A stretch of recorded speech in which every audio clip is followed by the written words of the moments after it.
protein, and you're going to multiply it by 4. Remember, there are 4 calories in every gram of protein, so this is going to tell us how many calories in that orange number are coming from protein.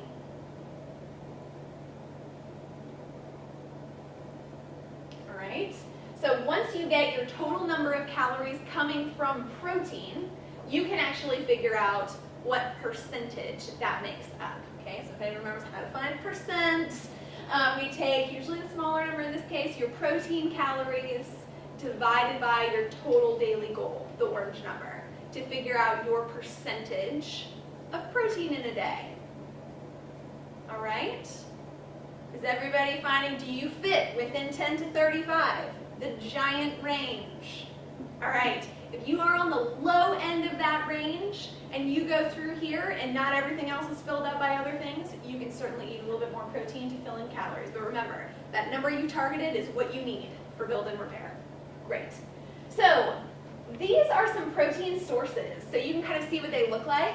These are on page 22 of your FitTrip guidebook.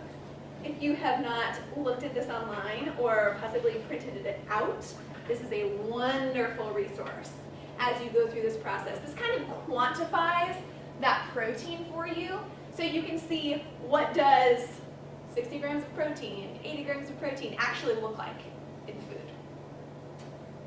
So for my friend Gina, she was 68 kilograms and decided to go with that 1.2 number. So that puts her at 81.6 grams of protein a day. That is very specific. We can really work within ranges, which we're going to get to later. So we're going to round her up to 82. Once we do the math, it accounts for 18.2% of her daily calories. Is she good? She's good. She's within the range. Very good. Any questions? All right, you have done the hardest ones, okay? Everything else is really easy. Once we have our protein and our calories, we can move on to carbohydrates and fat. Remember, we also have distribution ranges here, and we're going to take that percentage and kind of go backwards. So we're going to figure out what percent of calories that is and figure out eventually what grams we come to. So for carbohydrate needs, Sarah touched on that high percentage of carbohydrates is really reserved for our more athletic populations. It's really going to need those carbohydrates to spare muscle, okay, so that they don't have problems there. So you can pick what would be an appropriate percentage for you for carbohydrates. I would recommend seeing what that 50% looks like for you. If you'd really like to go for 45, you're welcome to do that as well, but 50 is a good number to start with. And then we are going to figure out that percentage of calories. So I'm going to show you Gina's first this time. So Gina wants to do 50% of her calories coming from carbohydrates. So we're going to figure out how many calories is 15% of 1,800. If you do not have a job where you work with numbers all the time, you may not remember how to calculate with percents. So the way that we do that is we are actually going to multiply 1,800 times 0.5. Okay, so we do the math, the percentages after the decimal point. That would get real confusing if we put it before. So 1,800 times 0.5, also in half, gives us 900 calories and eventually 225 grams of carbohydrates. So you can go ahead and start working on that on yours. So I'm just going to talk it through as you're doing it. Remember, you're taking that orange number, your daily total calories, and you are multiplying it times the percentage, decimal point percentage of what you have chosen for your carbohydrate needs. And you are eventually going to get a number that is calories.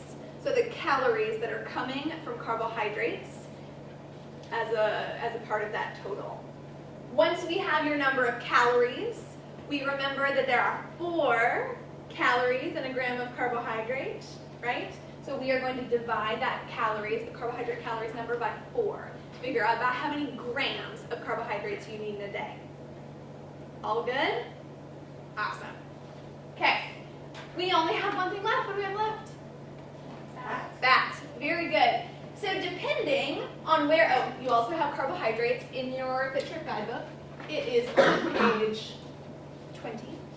This will give you another great resource of what those carbohydrates can look like in food.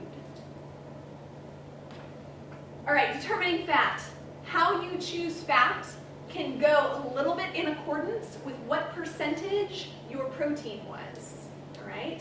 If your protein was high on the percentage side, you may do a little bit lower in the fat department.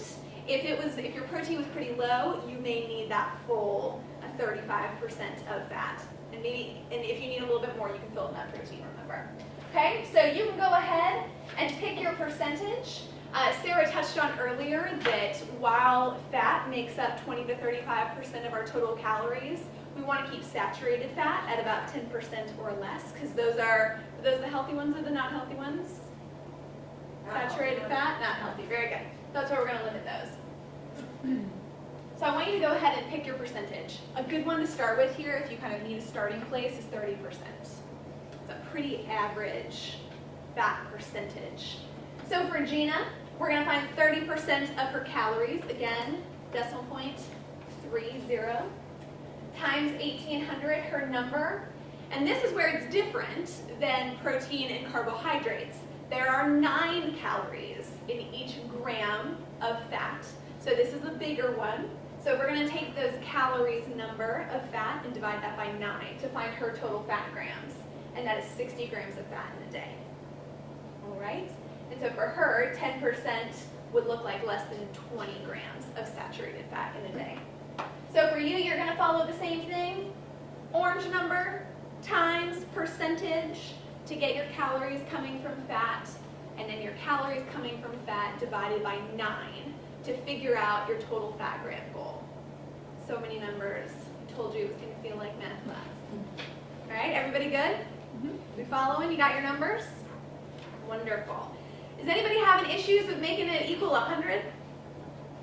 Or were you able to account for that? Did everyone come out with 100 on their own? Like without having to bump up anything? You know, must Okay. guys. Yeah, I was going to say, you guys are all pretty impressive. Yeah. So what did you end up having to bump up? Or play around with to make it equal 100%? Don't have a choice. Yeah, no, I'm asking. The rest of y'all came out exactly 100? Protein. I was over. 99. You were over? What do you do? So if you're over, you are going to want to go on the lower percentages. So if you did 50 carbohydrates, 30% fat, you may need to bump one of those down a little bit. And just double check that you were really realistic with your protein needs. So as Rachel mentioned, you know, this 1.2 to 1.8 range grams per kilogram is really reserved for strength athletes. Just because you are lifting weights does not actually make us all strength athletes. If you are an Olympic lifter or a power lifter, you very well may need on that upper end of the range. But, you know, just like everything else, be fairly realistic with what you are actually doing. Or take it from, like Rachel said, a little bit of the carb or a little bit of the fat. Any other questions with the worksheet? I know there's another bullet in there. Okay, so now we got to talk about how to break down all this information through the day, right? We have a calorie target, we have macronutrient targets, but what do you do with it? And actually, I think I'd like to interject here with, we often get asked to write meal plans for people when we've just met them. And one of the reasons why we ask everyone to come see us and do resting metabolic rate testing and get the accurate information is because this is not super easy to do.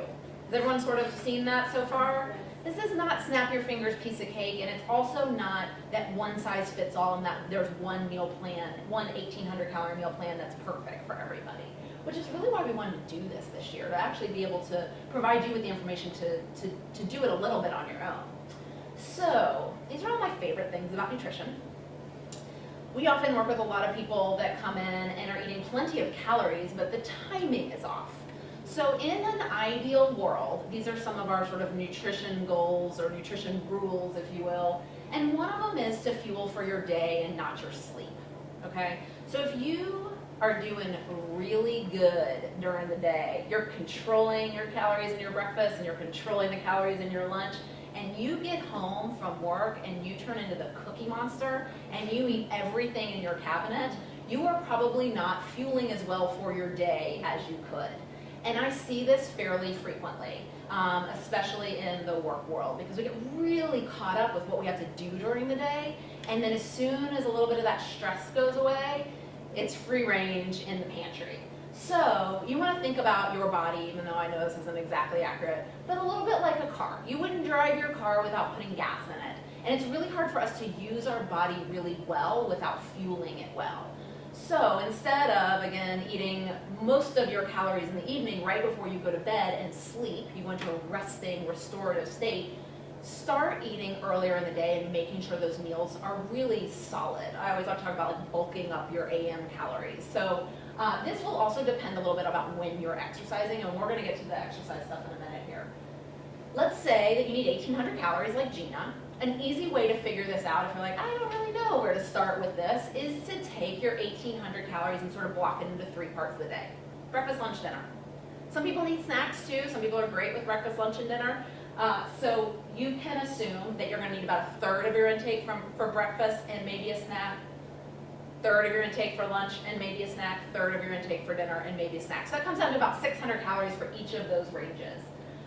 If you are exercising around, that's not like right around one of those meal times, you are definitely going to want to save some calories for pre or post exercise snacks. So hang on to that too for a minute. My favorite, I have a couple of other favorite nutrition rules, but these are definitely some of them. Breakfast, start off that fueling for your day within about an hour of waking up. And then move into this kind of nice consistent rhythm of eating about every 3 to 4 hours. And again, some people are perfect with breakfast, lunch, and dinner. But if you are a person that gets up at 5 a.m. and you are going to bed at, 11 p.m., you have a really long waking time, and snacks may work really well to keep your blood glucose really steady in those non-meal times. The other thing is that we want to always make sure that all of these meals and snacks are balanced. So having a meal that is 100% carbohydrate or 100% protein, I know that's a little extreme to go 100% on those, is not going to keep you feeling as fueled or give you the nutrients that you need in the same way if you had balanced some of those macronutrients out. So you can always think about this. If you're going to have something with carbohydrate, which again was that quick, easy energy, you always want to balance it out with something that digests a little bit slower. So your protein and your heart-healthy fat, which remember is your unsaturated fat, mostly from plants. Those things slow down your digestion, so you're going to get that quick, easy energy and have that nice, sustained energy. Great rule to keep in mind for meals as well as for snacks. So Gina needs about 1,800 calories a day, right? So her ideal, she's a snacker. She needs to have her snacks. Her ideal caloric breakdown is that she gets up at 7:30, she eats breakfast, she has a 400-calorie breakfast, she works out a little bit before her lunch, so she's going to have her pre-exercise snack at 11 a.m., it's 200 calories. She is going to have her post-exercise recovery meal, it's going to be a lunch. At 1:30 p.m., it's 500 calories. She has a snack at 4 p.m. so that she can tide herself over to dinner. That's another 200 calories, and then her 6:30 p.m. dinner, 500 calories. Who has a life like this? Where you eat the exact same number of calories at the exact same times with no wavering, never, right? So even if we would love to actually be able to be that structured, it's not very realistic. So we have to actually talk about what is going to happen to us during the day that's going to make that very structured breakdown fit into our lifestyle. Because meetings come up, you don't feel good one day, your kid gets sick, you have to work out at a different time, whatever it is, we've got to learn to be flexible with this. Because that will actually help us stay on